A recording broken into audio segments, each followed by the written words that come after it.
నేను ఒక విషయం అడుగుతాను. ఇప్పుడు పూర్తిగా పార్టీకి రాజీనామానే చేసిన తర్వాత ఇంకా వాళ్ళు ఏం మాట్లాడినా కూడా అది అది లెక్కలోకి రాదు. నేనేమంటా, రాజాభయ్యకి అంటే రాజాసింగ్ గారికి అమిత్ షా గారు అపాయింట్మెంట్ చాలా ఈజీగా దొరుకుతుంది. ఎందుకంటే ఆయన ఆల్రెడీ 3 సార్లు గెలిచిన వ్యక్తి. ఇంతకుముందు ఆయన మీరు చెప్పినట్టు కూడా ఒకటే వ్యక్తి ఫస్ట్ ఒకసారి మొత్తం పార్టీ 119 118 చోట్ల ఓడిపోతే ఒక్కడే గెలిచినటువంటి వ్యక్తి.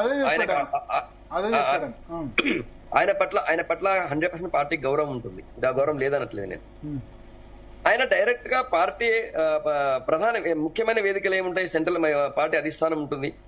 ఇంకోటి భారతీయ జనతా పార్టీ ఒకటి గుర్తు చేస్తా, ఆ 119 మందిలో ఒక్కడే గెలిచినప్పుడు ఆయన టికెట్ ఎగరగొట్టడానికి ట్రై చేశారు. ఆ ఎలక్షన్ లో ఆయన పేరు పంపకపోతే అక్కడ అమిత్ షా యాడ్ చేశారు కదా. అదే మరి చెప్తున్నా, రాష్ట్ర పార్టీ పెద్దలు టికెట్ ఎగరగొట్టేయని ప్రయత్నం చేశారు. అంటే రాజాసింగ్ పట్ల ఎంత వివక్షను. నేనేమంటున్నా అంటే, ఒకవేళ ఇక్కడ రాష్ట్రంలో ఉన్న నాయకులు ఆయన పేరు మీరు అది నాకు తెలియదు, నేను పార్టీలో లేను, నేను జర్నలిస్ట్ గా ఉన్నాను, నాకు తెలియదు ఆ విషయం.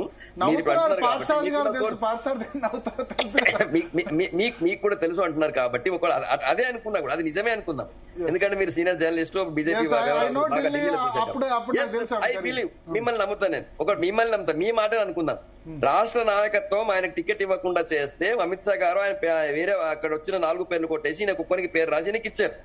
ఈ రోజు కూడా రాష్ట్రంలో జరుగుతున్న పరిణామాలని ఆయన డైరెక్ట్ గా అధిష్టానానికి దగ్గర పోయి వివరించే అవకాశం ఉంది. ఆయనకు అమిత్ షా అపాయింట్మెంట్ ఇస్తారు. ఆయనకి ఇంకోటి, మీకు భారతీయ జనతా పార్టీ సంస్కృతి మీకు తెలుసు. ఆల్రెడీ మాకు సంఘటన మంత్రులు ఉంటారు. రాష్ట్రంలో ఒక సంఘటన మంత్రి ఉంటారు, కేంద్రంలో 2 సంఘటన మంత్రులు ఉన్నారు. కేంద్రంలో సంతోష్ జీ ఉన్నారు, శివప్రకాష్ జీ ఉన్నారు, సంఘటన మంత్రి ఉన్నారు. సో వీళ్ళు ఎవరినైనా కలిసి ఈ రాష్ట్రంలో ఏం జరుగుతుంది, ఈ పార్టీలో ఉన్న పరిస్థితులు ఏందో ఎప్పుడైనా వివరించిందా? ఏ రోజైనా మీకు ఢిల్లీలో ఆయన వెళ్ళినట్టు, ఢిల్లీలో నేను ఇట్లా కలవడానికి వచ్చినట్టు ఎప్పుడైనా మీడియాలో చూశారా? ఎక్కడికి పోకుండా ఆయన ఆయనదానికి మనసులో ఆయనదాన్ని అనుకున్నాడో, ఆయన ఊహించుకున్నాడా, చేసిన తప్పు నేను అంగీకరిస్తాను. మీరు వాదంతో అంగీకరిస్తా. ఆయన చేసిన తప్పు ఏంటంటే పార్టీ ఆఫీస్ లో ప్రెస్ మీట్ పెట్టి మాట్లాడు తప్పు. ఆ విధంగా ఆయన కూడా చేయకూడదు. రాజాసింగ్ కూడా డిసిప్లిన్డ్ పార్టీ లైక్ బీజేపీలో ఈ విధంగా స్టేట్మెంట్స్ ఇవ్వకూడదు. ఏదంటే అక్కడ హైకమాండ్ కూడా చెప్పాలి, వినకపో అట్లీస్ట్ లెటర్ రిలీజ్ చేసినా అయిపోయింది. ప్రెస్ మీట్ పెట్టి అక్కడ మాట్లాడడం ఆయన చేసిన తప్పు. I also agree. లెటర్ కూడా ఎందుకు అవసరం, ఎందుకు రాజీనామా అంటున్నా? భరత్ ఆయన ఇప్పటికి కూడా నేను మోడీ గారు, అమిత్ షా గారు భక్తుడుగా ఉంటా అంటున్నాడు. ఈ భారతీయ జనతా పార్టీలో మీకు తెలుసు సంఘటన వాళ్ళకి మీరు అంటున్నారు రాష్ట్ర నాయకత్వంలో స్వార్థం ఉంది, ఇక్కడ కొంతమంది నాయకులు స్వార్థంతో చేస్తున్నారని మీరు ఆయన అన్నట్టు అనుకుందాం. కానీ ఇప్పుడు మాకు ఉన్నటువంటి సంఘటన మంత్రులు అయితే పూర్తిగా బ్రహ్మచారులే కదా. వాళ్ళకు ఒకరి మీద ఆర్షిత పక్షపాతం అయితే ఉండదు కదా.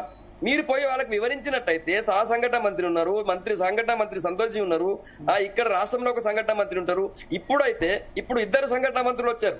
ఎవరు? మనకి చంద్రశేఖర్ తివారీ గారు మాకు సంఘటన మంత్రి ఉన్నారు. సునీల్ బన్సల్ జీ యూపీ నుంచి ఆయన పైనుంచి జనరల్ సెక్రటరీగా వచ్చారు, నేషనల్ జనరల్ సెక్రటరీ. ఆయన రెగ్యులర్ గా వస్తున్నారు. వీళ్ళు ఎవరితో కూడా మీ విషయం మీరు చెప్పకుండా, ఎవరిని కలవకుండా ఇప్పటిదాకా ఆయన ఏ సంఘటన మంత్రి గారు కలిసి వివరించాలని చెప్పండి. రాష్ట్రంలో చెప్పలేదు, కేంద్రంలో చెప్పలేదు. సడన్ గా నేను రాజీనామా చేసేస్తాను, రాజీనామా చేసేసి 4 రాళ్ళు ఫటాఫట మీ మీద వేసేస్తానంటే ఇది ఎంతవరకు కరెక్ట్ చెప్పండి. సారథి గారు ఏమంటారు? రాజాసింగ్ బయట మీద రియాక్షన్ ఏంటి? ఇప్పుడు రాజాసింగ్ వ్యవహారంలో 2 అంశాలండి. ఒకటి, ఆయనని పార్టీ ఆఫీస్ కి కొంత దూరంగా ఉంచారన్న భావన ఆయనలో ఉంది. ఇప్పుడు మన రాష్ట్ర పార్టీ కార్యాలయం అనేది గోషామాల్ నియోజకవర్గం పరిధిలో ఉంటుంది. సో ప్రోటోకాల్ ప్రకారం తీసుకున్న ఆయన స్థానిక శాసనసభ్యుడు ఆయనని పార్టీ కార్యాలయానికి కొంత దూరంగా ఉంచారన్న భావన. బీజేపీ లీడర్ కు రూమ్ కూడా లేదు అక్కడ. బీజేపీ లీడర్ సంగతి పక్కన పెట్టాం, ఆయన స్థానిక శాసనసభ్యుడు. పార్టీ రాష్ట్ర కార్యాలయం ఉన్న చోట ఆయన స్థానిక శాసనసభ్యుడు. అక్కడ కార్యక్రమాలు జరిగేటప్పుడు నన్ను పిలవలేదన్న భావన ఆయన చాలా సందర్భాల్లో ప్రైవేట్ గా వ్యక్తపరిచాడు. జర్నలిస్టులుగా మాట్లాడినప్పుడు కూడా ఆయన వ్యక్తపరిచాడు. అది పార్టీ నన్ను దగ్గరికి తీసుకోలేదు అన్న భావన ఆయనలో ఉంది. ఆయన దానికి కారణం ప్రధానంగా ఆయన నలుగురు అంటున్నారు. సరే, మనందరికి తెలిసిన విషయమే. కాకపోతే ఇక్కడ 2వ అంశం సంగప్ప గారు చెప్పిన దాంట్లో పార్టీ లైన్ ని దాటి ఆయన వెళ్ళాడు అన్నది ఏదైతే అంశం ఉందో ఆ అంశం మీద ఒక చిన్న విషయం. ఇప్పుడు పార్టీ లైన్, ఎందుకంటే మీరు ఇందాక నుపుత్ శర్మ సంఘటనతో ఇది కలిపారు. ఇప్పుడు హిందుత్వం అవసరమైతే మనకి కావాలి, వద్దంటే అవసరం లేదు, అది పార్టీ లైన్ కాదు అనడం మాత్రం అది ఎందుకో సబబుగా లేదు. భారతీయ జనతా పార్టీ ఈ రోజు, ఎందుకంటే గత ఎన్నికలప్పుడు కూడా మేము ఈ మాటని పదే పదే విన్నాం.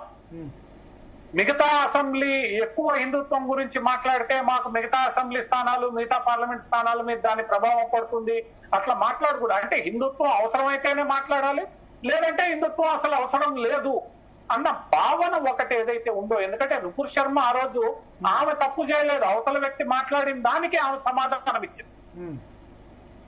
అంతకన్నా ఎక్కువగా మాట్లాడిన వాళ్ళు చాలా మంది ఉన్నారు. భారతీయ జనతా పార్టీ మనం చరిత్ర తీసుకుంటే 30 ఏళ్ళుగా నేను భారతీయ జనతా పార్టీ చూస్తున్న దాంట్లో భారతీయ జనతా పార్టీ ఎదుగుదలలో ఎంతో మంది ఉన్నారు మాట్లాడిన వాళ్ళు.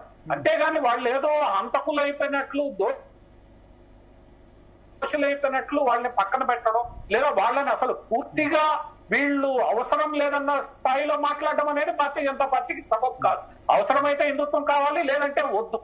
అది అది అది భారతీయ జనతా పార్టీకి సంబంధించి భారతీయ జనతా పార్టీలో ఉన్న కొంత ద్వంద్వ వైఖరి ఏదైతే ఉందో అది మంచిది కాదు. రాజాసింగ్ ను దూరంగా ఉన్నాడు, రాజాసింగ్ లో అసంతృప్తి ఉంది అనేది ఒక అంశం అయితే, ఆ అసంతృప్తి పెరిగి చివరికి ఆయన ఈ రోజు ఈ పరిస్థితి తీసుకుని వచ్చుకునే పరిస్థితి ఆయన కూడా తెచ్చుకున్నాడు. అటు పార్టీ అతన్ని కార్నర్ కి నెట్టింది, అతను ఆ కార్నర్ లోకి వెళ్ళిపోయి ఆ పరిస్థితి తెచ్చుకున్నాడు. కానీ పార్టీ లైన్ దాటడం దేని మీద దాటుకున్నాడు ఆయన అన్న అంశం. పార్టీ ఈ రోజు హిందుత్వం మీద దాటిన దానిలో ఆయన జనరల్ గా చేసే చాలా స్టేట్మెంట్ చేశారు, దానిలో తప్పు లేదు. ఇప్పుడు కొంచెం పార్టీ లైన్ దాటినట్టు నాకు అనిపిస్తుంది.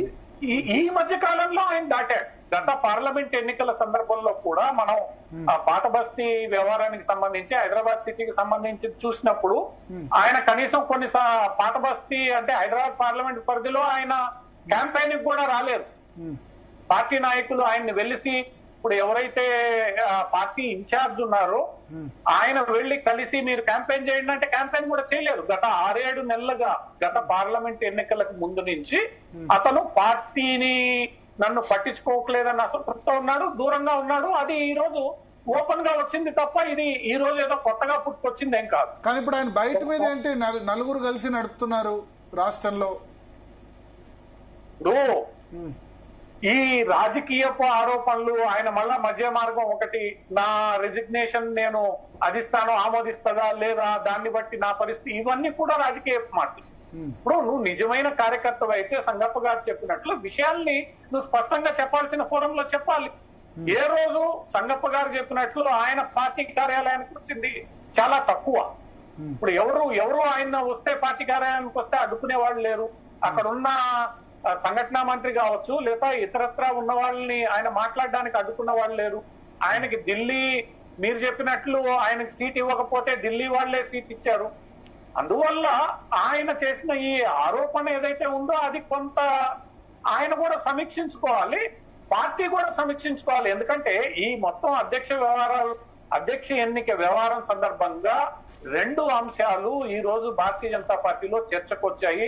అది మంచిది కాదు. ఒకటి, పార్టీ వ్యక్తులు, బయట వ్యక్తులు. ఇప్పుడు సంగప్ప గారు కూడా బయట వ్యక్తే ఆ రకంగా తీసుకుంటే. సో పార్టీ వ్యక్తులు, బయట వ్యక్తులు కాదు. పార్టీ ఎదుగుతున్నప్పుడు సంగప్ప గారు బయట వ్యక్తి కాదు, ఎందుకంటే ఆయన వేరే పార్టీలు ఏ పార్టీలో జాయిన్ అయ్యాలి, జర్నలిస్ట్ గా డైరెక్ట్ గా బీజేపీలో జాయిన్ అయ్యారు. బయట వ్యక్తి కాదు, వేరే పార్టీ నుంచి రాలే. లేదు, ఇప్పుడు పార్టీ రైట్ వింగ్ జర్నలిస్టే.